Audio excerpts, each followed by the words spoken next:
मैंने पाकिस्तान के चारों सूबों में काम कराया एज सिविल इंजीनियर। अब हालात इस तरह के हो गए, सीनियर बंदों के लिए जॉब है ही नहीं, इसमें काम वैसे ही ऑलमोस्ट बड़ी बड़ी कंपनी फारग बैठी हैं। नहीं जॉब अच्छी मिल जाए तो वही करूँगा, ज़ाहिर अपनी लाइन में जो मेरा एक्सपर्टीज़ है, ये तो मजबूरी है। नहीं इंजीनियर आते हैं कहते हैं ठीक है अच्छा अपना काम कर रहे हैं, हमारा भी बुरा हाल है। उर्दू पॉइंट की वीडियोस देखने के लिए हमारा चैनल सब्सक्राइब कीजिए और बेल के आइकन पर क्लिक कीजिए ताकि आप हमारी तमाम आने वाली वीडियो से बाखबर रह सकें।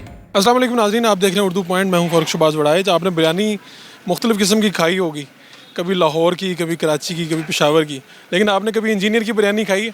मेरे साथ मौजूद हैं शाहिद बसरा साहब, जो इंजीनियर हैं सिविल इंजीनियरिंग की, और अब बिरयानी बना रहे हैं और लोगों को बेच रहे हैं। तो क्या ये सफ़र है, क्या अजीब तजाद है, इधर किस तरह आ गए हैं? इस तरह के मुझे ऑलमोस्ट 25 ईयर्स हो गए हैं इंजीनियरिंग ये किए हुए, और मैंने पाकिस्तान के चारों सूबों में काम कराया एज सिविल इंजीनियर और अरब कंट्रीज़ में भी काम किया है। अब हालात इस तरह के हो गए हैं आपके सामने कि इतने एक्सपीरियंस के बाद भी एक जॉब मतलब इस सीनियर बंदों के लिए जॉब है ही नहीं, इसमें काम वैसे ही ऑलमोस्ट बड़ी बड़ी कंपनियाँ फारग बैठी हैं। तो ज़ाहिर हम एज ए पर्सन तो ज़ाहिर बच्चे हैं, सर्वाइव करना जॉब को तो मुश्किल है, तो ज़ाहिर है कुछ ना कुछ तो करना है। मैंने गवर्नमेंट ऑफ टेक्नोलॉजी से फर्स्ट एनुअल 1994 में पास किया था। तो क्या सोचा था उस वक्त जब इंजीनियरिंग की तरफ आ रहे थे कि क्या करेंगे, क्या मुस्तकबिल होगा? वालिदैन ने क्या सोचा था और अब क्या सोचते हैं?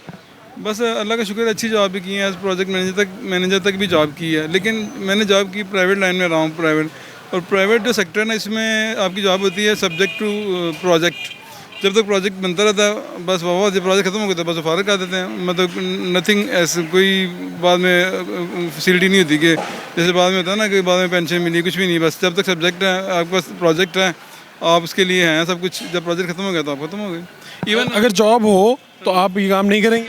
नहीं जॉब अच्छी मिल जाए तो वही करूँगा, ज़ाहिर अपनी लाइन में जो मेरा एक्सपर्टीज़ है, ये तो मजबूरी है।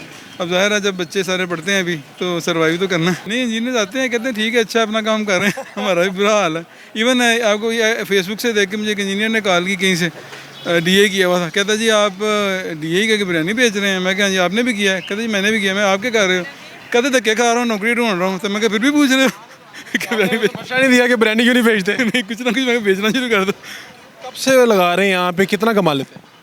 इसमें अभी इनकम तो कम है क्योंकि इससे पहले जहाँ बैठे हुए काफ़ी देर से बैठे हुए हैं। मैं ऐसे ग्रेजुअली ऐसा पहले बिल्कुल ही बैलेंस में था, फिर 200-300 बचना शुरू हो गया, कभी 300-400-500। मतलब मैं इस उम्मीद पे हूँ कि ऐसा क्योंकि मैं बिरयानी ना इससे बनवा रहा हूँ, वो 3-4 जगह पे अनारकली और वो हालोड़ अच्छी जगह पे लगा रहा है एज कराची बिरयानी। मैंने अपने नाम से रखी है, लेकिन जैसे लोग पसंद कर रहे हैं, मुझे कह रहे हैं आपकी बड़ी अच्छी है और इम्प्रूव हो भी रही है डे बाई डे।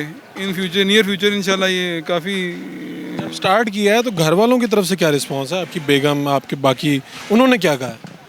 उनको भी पता कुछ ना कुछ तो करना ही है, ज़ाहिर है कहना कुछ ना कुछ तो करना ही है। घर वाले तो यही ख्वाहिश होती है चलो यार कुछ करें। मतलब बाकी मुल्क भर से जब आपकी ये तस्वीर वगैरह भी लोगों की तरफ गई है फेसबुक पे कि आप इंजीनियर, तो क्या इंजीनियर्स ने आपको क्या क्या कहा है? एक तो आपने बताया ना किस तरह से आपको कहाँ से लोगों ने रब्ते किए आपके साथ?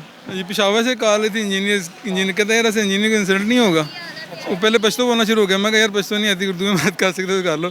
फिर कहता है यार जो आपने किया ऐसे इंजीनियर की इंसल्ट नहीं होगी। मैंने कहा पहले को गवर्नमेंट कौन से इंजीनियर को ताज पहनाए हुए जिनकी रोशनी मान पड़ जाएगी। फिर कहता हाँ ये तो तुमने सही बात की। तो जब एनुअल एग्ज़ाम हुआ बोर्ड की तरफ से 3-4 माह पहले, उसमें I was appointed as external examiner. मैं प्रैक्टिकल लेने गया था गवर्नमेंट ऑफ टेक्नोलॉजी में as external examiner second year के 5 सेक्शन हैं, 5 सेक्शन, 3 दिन day time, 2 evening time. Near about 300 student है एक कॉलेज में सिर्फ। एक कॉलेज की बात बता रहे हैं जहाँ पे यही जो डिग्री आपने की 300 स्टूडेंट वहाँ से हर साल, इसका मतलब फारिगुल तहसील हो रहे होते हैं, बिल्कुल होते हैं। और हर गली महल्ले में अब प्राइवेट कॉलेज खुल गए हैं, वो अलहदा हैं। ये मैं गवर्नमेंट ऑफ टेक्नोलॉजी की बात कर रहा हूँ, तो इतने लोग कहाँ जाएंगे? जिन आप स्टेज से आप गुजर रहे हैं, सिविल इंजीनियर्स के लिए मैसेज क्या आप? मैसेज तो हर चीज़ डिपेंड करती है लाख के ऊपर। उनको बस मेहनत फिर भी मेहनत ही करनी चाहिए। अगर अल्लाह ताला उनको मौका दे तो उनके अंदर कोई कमी ना हो। बाकी हालात की वजह से या मुल्क जो कुछ भी है वो तो है ही है, लेकिन जो एक सिविल इंजीनियर बनता है उसको कंसंट्रेट पूरा करना चाहिए ताकि अगर उसको मौका मिले तो उसके अंदर कमी नजर ना आए। कभी आपने सोचा नहीं कि आपने इंजीनियरिंग की जगह कोई और काम कर लिया होता, बिजनेस तब से कर लिया होता तो शायद अब बहुत हालात अच्छे होते? लेकिन ये अल्लाह पता जानता था, बंदा सोचता था निकाल क्या होगा। वो ये सोचा यही था, पहले जॉब की है साइट सुपरवाइजर, फिर साइट इंजीनियर, एंड पे एज प्रोजेक्ट मैनेजर भी जॉब की। पहले तो ऊपर जाते रहे, फिर जब गिरे हैं तो यही क्या इंजीनियरिंग शौक से की थी आपने? ज़ाहिर इसी शौक से की थी कि इस लाइन में अब काम करेंगे, बनाएंगे। इंजीनियर शाहिद महमूद बसरा हैं जी, जिनकी कहानी ये है जी एक अरब कंट्रीज़ में भी मैं सल्तनत ओमान है वहाँ काम करने गया हूँ, बड़ा उन्होंने हाथों हाथ लिया। उनका जब प्लाजा शुरू हो गया मैंने उनको बिल्कुल सारा एक्सक्यूशन करके काम शुरू करा दिया। फिर वो सोचते हैं कि यार ये इंजीनियर है, बैठ के तनख्वाह ले रहा है, इससे बेहतर फोरमैन। अब तो फोरमैन भी काम चला लेगा, अब तो कंक्रीट होनी है, बस शटरिंग होनी है। जो बेसिक काम कराने के बाद उनकी वैल्यू डाउन होती है इंजीनियर की। वो कहते हैं यार अब तो फोरमैन काम करके पैसे भी कम लेगा, हाथ से काम भी करेगा, ये तो इंजीनियर बैठ के बस तनख्वाह ले रहा है। मतलब ये एक ट्रेंड एक बन गया हुआ है कि बस। आपने कितनी तनख्वाह ली हुई है किसी प्रोजेक्ट के ऊपर माहाना, अगर हम कोई पूछें तो? ये USAID का प्रोजेक्ट था मानसेरा में, उसमें 50,000 सैलरी थी प्लस रिहाइश वगैरह। तो अच्छे चांस भी लिए हैं। पाकिस्तान के चारों सूबे में काम कराया, पाकिस्तान में बड़ा देखा है, टावर के लिए काम किया, वहाँ कंपनी ने बड़ा मतलब अप्रिशिएट किया, बड़ा उन्होंने गाड़ी भी दी, सब कुछ दी। किसी बच्चे को भी इंजीनियर बनाना चाहेंगे? नहीं, बच्चा तो मेडिकल कॉलेज में है, नहीं इस लाइन में नहीं बनाएंगे कुछ और क्या वैसे? मेडिकल, एक बेटा मेडिकल कॉलेज में, दूसरा कंप्यूटर की लाइन में जा रहा है। शाहिद महमूद बसरा इंजीनियर हैं, सिविल इंजीनियरिंग की, पाकिस्तान के चारों सूबों में काम किया और अब कह रहे हैं कि बेरोज़गारी, लेकिन अब उन्होंने कहा कि बेरोज़गारी का कोई हल होना चाहिए, कोई जॉब नहीं थी, तो उन्होंने अपनी यहाँ पर बिरयानी की दुकान, छोटी सी दुकान है जोहर टाउन में, उन्होंने खोल ली है और अब ये इंजीनियर चिकन बिरयानी के नाम से यहाँ पर बिरयानी सेल कर रहे हैं और अपना रोज़गार कमा रहे हैं।